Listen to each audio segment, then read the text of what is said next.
I was meeting with my counselor recently, and somewhere in the course of our time together, we were discussing some issue in my life, and I asked him, is it normal for people to... And he immediately interrupts me, and he says, is it normal for who? And I said, well, you know, is it normal for people to... And he interrupts me again, and he says, wait, we're not here to talk about other people, are we? We're here to talk about you and who you are and what the next right thing is for you to do. So the better question is it normal for you?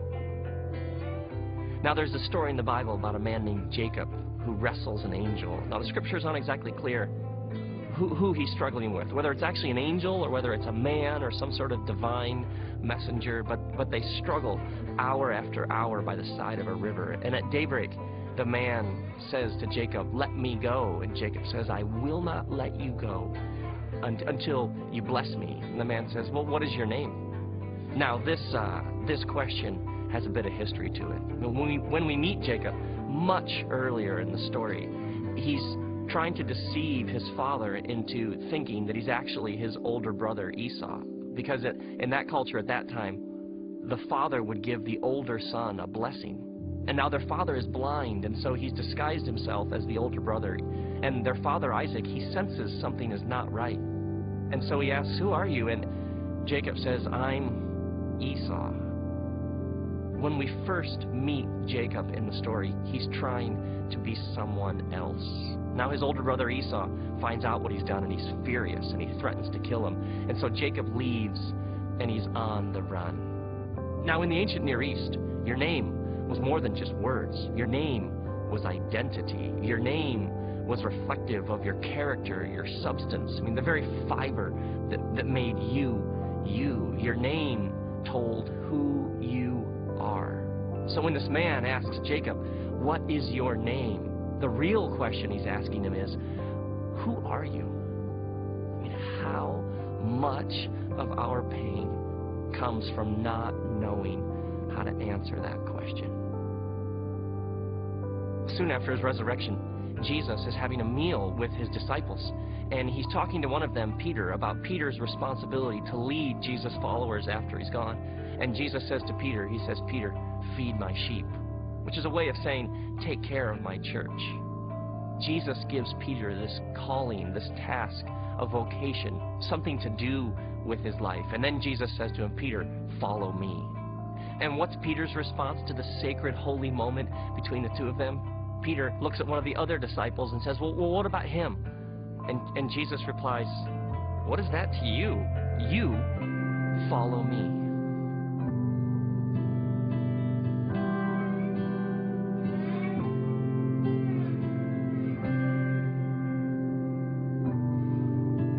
We can all relate to Peter, can't we? And we each have this unique path, a calling, a life God has given us. And Jesus invites us to be our true selves. And yet we get sidetracked, we get distracted, we get hung up on how we're different from her, or we aren't like him, and we end up asking the wrong questions. We end up asking, what about him? What about her? What about them? I mean, some people are smarter, and some people have more money, and some people are stronger, and some people have a certain body type. It's just how it is. We'll never live from our true selves when we're comparing ourselves to those around us. And like it says in the book of Proverbs, chapter 14, a heart at peace gives life to the body, but envy rots the bones. Or like it says in the book of Wisdom, Job, it says, resentment kills a fool, and envy slays the simple. How much life do we lose when we're endlessly comparing and measuring and gauging ourselves according to those around us? When we're jealous of what someone else has, or even who someone else is. The struggle of Jacob is the struggle of all of us. We're asked, what is your name? But at some deep, deep level, we're really being asked, who are you? You and I have pasts, families we come from, things we've done, mistakes we've made, and where we've been and what we've done has shaped us into who we are today. And so we have to embrace our story, our history. You don't have to be proud of it, but you must claim it because it's yours. I mean, only when we can own our own history for what it is, the good, the bad, everything in between, can we ever begin to answer the question, what is your name? I mean, do you wish everything in between, can we ever begin to answer the question, what is your name? I mean, do you wish you were someone else or something else, you know, from that family instead of your own, with those abilities instead of the ones you've been given, with that body instead of the one that's yours? I mean, what is that to you? She has her path, he has his path, they have their path, and you have your path. You and I, we have limits. There are all sorts of things we aren't. There are all kinds of people that we aren't. Maybe this is why Jesus says to love your neighbor as yourself.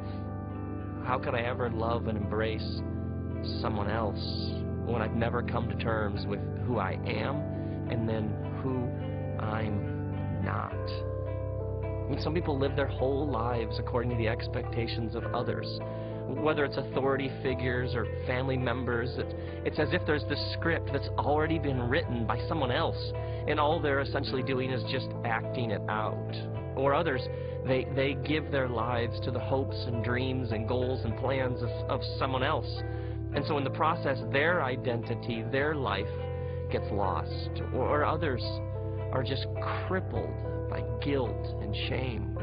They believe that they failed, or that they've blown it, and that these mistakes and failures apparently define them, and so they live with this sense that it's never going to be any better than this.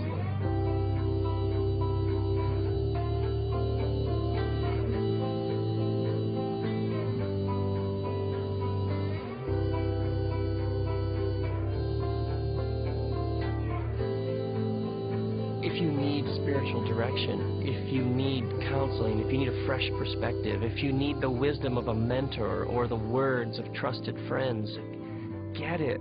Ask for it, because there's nothing more important. There's this moment by the side of the river as the sun rises and Jacob faces this man who's asked him the question, what is your name? And Jacob answers him, I'm Jacob. He's struggled and he's been broken and he's done pretending. He isn't trying to be Esau or anyone else. Jacob has wrestled and overcome. Jacob is ready to be Jacob. He's okay with the life God has given him.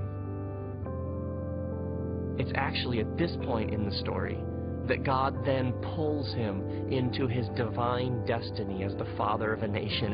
It's almost like God says, are you ready to be you? Because there's a lot of work for us to do here together. And it's written in the scriptures that we work out our salvation. Do you know some of the things we need to be saved from? We need to be saved from all the times we haven't been our true selves, all the times we've tried to be someone else, all of the lies we've believed about who God made when God made us, all the times we've asked the wrong questions. What about him? What about her? What about them? And we've missed the voice of Jesus saying, you, follow me.